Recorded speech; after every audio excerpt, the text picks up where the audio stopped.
Okay guys, so I am going to show you how we get on Clever and how we get on Literacy Footprints. So, when you go to the Jefferson County website, this is what it should look like. Make sure you click Students. So I'm just going to walk you through the steps on how to go through and get on here. Once you go to Students, you're going to click the first blue box. It says Logins. Click Logins.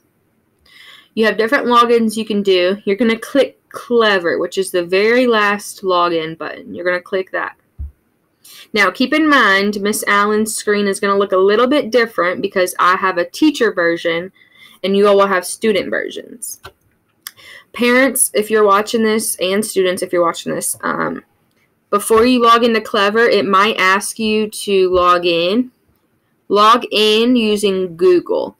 So it's going to be the same login information for their as they use to get on Google Classroom. So their Google account, it should have a button that says log into Google, and you just click it and it should log in for you. But that's the login you're going to use to get into Clever. It's just your Google login. Let me see if I can show you what it'll look like. It might not, since I'm already on here. Let me log out so I can show you all what it might say. So this is probably what it'll look like when you get onto the screen. It'll say Clever, Jefferson County School District, logging in. You're going to click on Log In with Google right here. That's what you're going to click. Now, it should automatically log in for you if your Google account's already on the computer. So, once you log in, oops, okay, there we go. Once you log in, it'll look like this. It's not going to look exactly like mine. Like I said, I have the teacher version. But when you go to the bottom, you'll see Applications.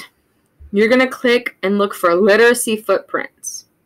This is the one that we're specifically going to start using for our small reading groups. We'll also use Study Island, and we will also use Lexia.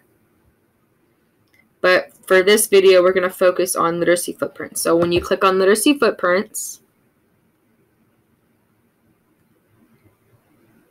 it will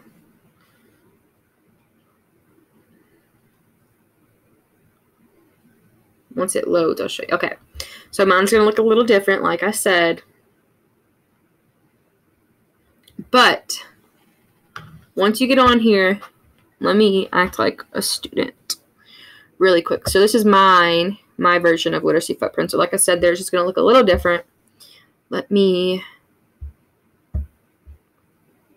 act as a student. Okay, so when you go on Literacy Footprints, your student, or if you're a student watching this, it'll have your name, and then it'll have your dashboard. It'll have your bookshelf, your assigned books, your favorites, your book bag, and your settings. If you click Bookshelf, it allows you to read all of these books. You can read any book that you want. This website, Literacy Footprints, is great because it is specific to each student. So it goes off of their reading level, and the books assigned to them are based on their reading level. So all of the books that the students are assigned, they should be able to read by themselves. There might be some words that they don't know. There might be a couple books they can't read by themselves. But for the majority part, most of the books that they have in their bookshelf, they can read by themselves, and they are based on their own reading level. So this is what the bookshelf will look like. And then I'll also have assigned books. So whenever I assign a book, so like here are assigned books. These are books that the students are expected to read. So these are the ones that are assigned to them.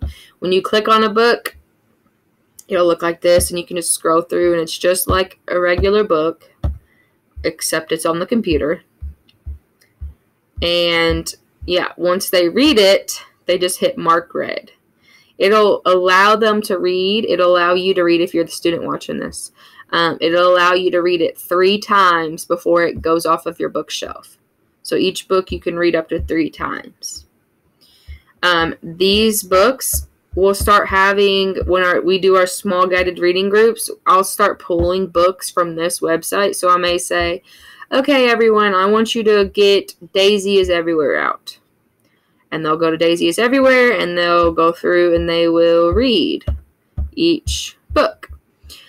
So we are going to start using these in our small guided reading groups. And then the bookshelf books are also books that they can just read, or that you can just read whenever you feel like it, or whenever you want. So this is how you do Clever and how you get onto Literacy Footprints.